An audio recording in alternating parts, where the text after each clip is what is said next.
Hello everyone, it's Old Guardian here.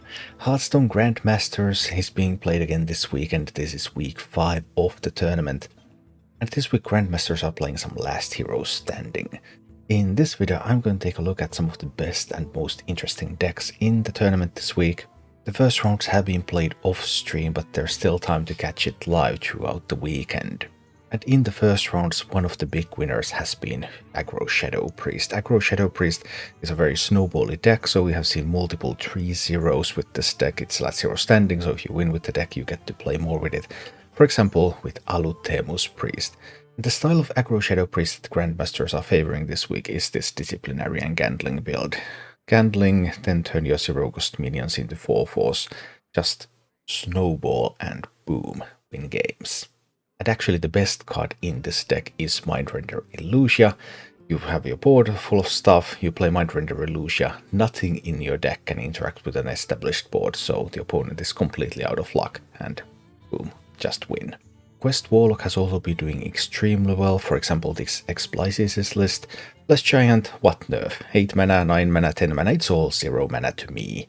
You don't even necessarily need the Battle Master. xBlyzes doesn't have Battle Master in the deck. Just drop those giants on the board. Go ahead and boom. xBlyzes list also features some Mana Feeder Pantheras for even more minions and a little bit more card draw. Rogue has been a little bit more hit or miss this week, but everyone who is bringing Rogue is bringing the Garrote Rogue. Garrote, deal 2 damage to enemy hero, shuffle 3 bleeds into your deck that deal 2 more when drawn, then Field Contact, so play a Bloodcry combo card, draw a card, get some discounts going with Efficient Octobot, drop your Field Contact, Garrotes, draw your entire deck, use Ethereal Orc Merchants so that those bleeds will have plus spell damage, and boom, this deck just OTKs people. But like most rogue decks in history, sometimes you just get a dead draw and you can't do much, and other times you just flow through the game and boom, dead. Another deck that has been doing really well has been the Quest Demon Hunter, for example this Felkeine's list. Lion's Frenzy has attack equal to the number of cards you've drawn this turn, you complete your quest, so then you get cheaper cards into your deck, you can even glide your existing hand into your deck so that it will be cheaper when drawn, and you can also glide away cards from like Warlock or Rogue so that they will have fewer tools to work with, and you drop some Irebound Brutes.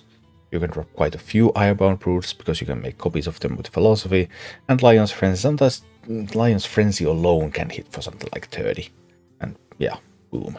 There are not a lot of off-meta decks when it comes to Grandmasters, and even fewer off-meta decks that can actually win games there, but Seiko's Fel Demon Hunter has been doing well this week. That 1-2 punch, you first play some Fel spells, then you go with Chase Darkweaver, it gives you a bunch of healing, it gives you a bunch of damage, and after your Chase turn, you go with your Il'gynoth turn, and boom, just end the game. Obviously, sometimes you can also just OTK with Il'gynoth the regular way, sometimes the early pressure and Chase is enough to finish, and sort of multiple alternative endings with this deck. Although sometimes that turn 8 Chase is just too slow in the current meta. There are also a few mages around, and Felkeine was doing really well with the mage. Obviously Quest Mage, you play your stuff, then eventually ignite. But there's a bit of a twist in Felkeine's list with Macteridon. Gives you some targets for your freeze spells, gives you a big threat, you can wake up your Macteridon, then it's a 12/12, some decks just can't handle that. It's not a unique idea, we have seen Macteridon lists on the ladder as well, and overall looking at large sample size statistics, it looks like the Macteridon lists are slightly weaker than the regular one, but it's still a nice idea and some kind of change if you're looking for that. Finally, there are a couple of warrior decks in the tournament, and the most successful one of this is CaelesLuna Rush Warrior, currently rocking at around 50% win rate. Just doing Rush Warrior things, controlling the board, then hand buffing your minions, also buffing minions on the board thanks to Crossroads Watch Post, and if you have some Rush minions on the board, there's also ETC God of Metal as an additional threat to end the game. There are not a lot of warrior players on the ladder, so it's really hard to say what warrior's performance is on the ladder, but this deck seems to be doing reasonably well. If you're looking for a warrior deck to play on the ladder, this might be worth a try, even though you're more likely to succeed by just not playing warrior. Those are the best and most interesting decks from Grandmasters Week 5. I hope they give you some ideas for your ladder play as well. Thank you for watching. If you enjoyed the content, please click the like button, subscribe to my channel, and check out my Twitch channel.